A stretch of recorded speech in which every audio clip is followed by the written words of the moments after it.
अस्सलाम वालेकुम। कैसे हैं आप सब? उम्मीद है कि आप सब खैरियत से होंगे। अल्लाह पाक आपको खैर और सलामती से अपने घरों में खुशाबाद रखे। तो आज हम मटर पुलाव बनाएंगे और बहुत ही आसान तरीके से। आज हमने ज़ीरे के तड़के वाला मटर पुलाव नहीं बनाना, हम प्याज से तड़का लगाएंगे और उससे हम जो है ज़बरदस्त किस्म का गोल्डन कलर में पुलाव बनाएंगे। तो आओ आए बनाना स्टार्ट करते हैं। सबसे पहले हमने चावल जो है, ये हमारे पास सुपर के चावल हैं, हमने 40 मिनट पहले भिगो दिए थे। मटर हमने निकाल के रख लिए हैं और अब इसको बनाना स्टार्ट करते हैं। प्याज जो है मीडियम साइज़ की हमने ली है और उसको काट के हमने जो है बर्तन में डाल लिया है। और अब इसमें ऑयल डालेंगे, जितनी ज़रूरत हो, जितना आपके चावल हैं उसके हिसाब से, जितना आप अपने घर में ऑयल या घी पसंद करते हैं उस हिसाब से आपने जो ऑयल घी है वो आपने डाल देना है। मैंने एक बाउल चावल बनाने हैं तो मैंने बाउल भर कर जो चावल हैं वो उनको भिगोया है और उसी हिसाब से मैंने इसमें पानी डालना है। चावल हमारे पुराने हैं इसलिए हम इसमें 2 बाउल जो है वो भर के पानी के डालेंगे। तो प्याज हमारी ब्राउन हो चुकी है और अब हमने इसके अंदर जो है थोड़ा सा पानी का छींटा लगाना है ताकि इसका जो प्यारा सा कलर है वो आए।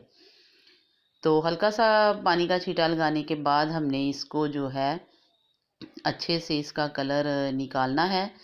तो उसके जो एक बाउल हमारा चावलों का था तो उसी हिसाब से इसमें इसके अंदर हमने पानी डालना है। तो सबसे पहले हम इसमें 2 टेबल स्पून जो है वो भरकर नमक के डालेंगे और नमक आप बाद में टेस्ट भी कर सकते हैं, अगर कम हो तो आप थोड़ा सा और डाल लें। तो कलर हमारा बहुत प्यारा आ चुका है और अब हम इसमें मटर डालेंगे। मटर जो है हमने निकाल कर साफ़ करके दिखाए थे आपको कि हमने रख लिए थे। तो अब हमने वो इसके अंदर ऐड करके उसको 2 से 3 मिनट तक हमने मटरों को अच्छे से जो इसके अंदर है भून लेना है। 2 से 3 मिनट के बाद हम इसके अंदर पानी ऐड करेंगे और पानी जो है हमने एक बाउल हमारे चावल हैं, पुराने वाले चावल हैं, तो उस हिसाब से हमने इसके अंदर जो है पानी ऐड करना है। और अब हम इसमें पानी डालते हैं। तो एक बाउल था तो 2 बाउल हम इसके अंदर भर कर पानी के डालेंगे। तो क्योंकि पुराने चावल हैं इसलिए इतना ही डालेंगे और अगर आपके पास नए चावल हों तो आपने पानी कम डालना है। पानी में बॉयल आना शुरू हो गया और अब हम इसके अंदर चावल ऐड कर देंगे। चावल डालते ही हमने इसको एक दफ़ा चम्मच की मदद से अच्छे से मिक्स करना है ताकि ये जो चावल हैं वो इकट्ठे ना हो। तो चम्मच से मिक्स करने के बाद जो है हम इसको कवर करके जो है 3 से 4 मिनट इसको पकाएंगे। और चावल आप हमेशा तेज़ आंच पर पकाएं, कभी भी आंच स्लो करके उस पे चावल ना पकाएं क्योंकि चावल ढीले पड़ जाते हैं।